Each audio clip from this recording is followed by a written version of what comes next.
उद्या गणेश विसर्जनाचा दिवस त्या ठिकाणी असणार आहे। धाराशिव जिल्ह्यामध्ये जवळपास 1000 गणेश मंडळांचे माध्यमातून त्या ठिकाणी गणपती विसर्जन होणार आहे।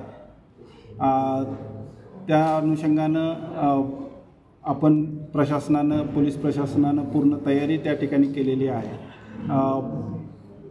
5 DYSP जवळपास 120 पोलीस निरीक्षक ते सहाय्यक पोलीस निरीक्षक आणि पोलीस उपनिरीक्षक दर्जाचे अधिकारी बंदोबस्तासाठी उपलब्ध असणार आहेत। जवळपास 1350 पोलीस जवान आणि महिला पोलीस कर्मचारी त्या ठिकाणी बंदोबस्तासाठी असणार आहेत। 770 होमगार्ड देखील बंदोबस्तासाठी तैनात करण्यात आलेले आहेत। QRT म्हणजे जलद प्रतिसाद दल, तसेच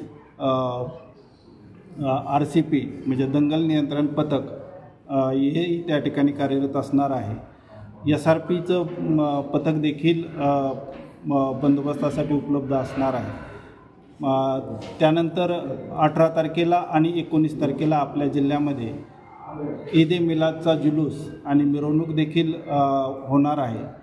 आपल्या सर्वांच्या माध्यमातून मला पूर्ण धाराशिव जिल्ह्यातील तमाम जनतेला एवढंच आवाहन करायचं आहे की हे सण उत्सव अतिशय उत्साहात आनंदात साजरे करावेत, परंतु कायद्याच्या मर्यादेत राहून देखील त्या ठिकाणी कायद्याचं पालन करावं। जे DJ असेल किंवा मग लेझर बीम लाईट असतील तर याचा कृपया वापर टाळावा। आरोग्यासाठी ते खूप घातक आहे, हानिकारक आहे।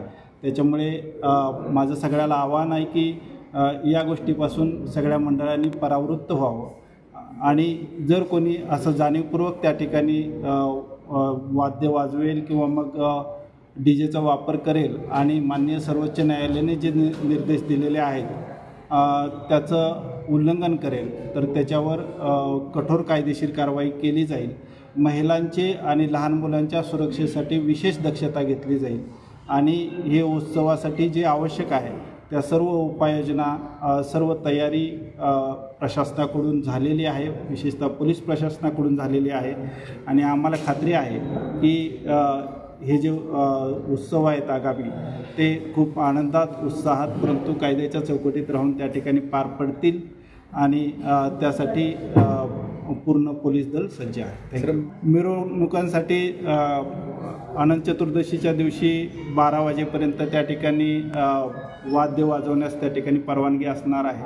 त्यानंतर मात्र कुठलेही वाद्य वाजवता येणार नाही।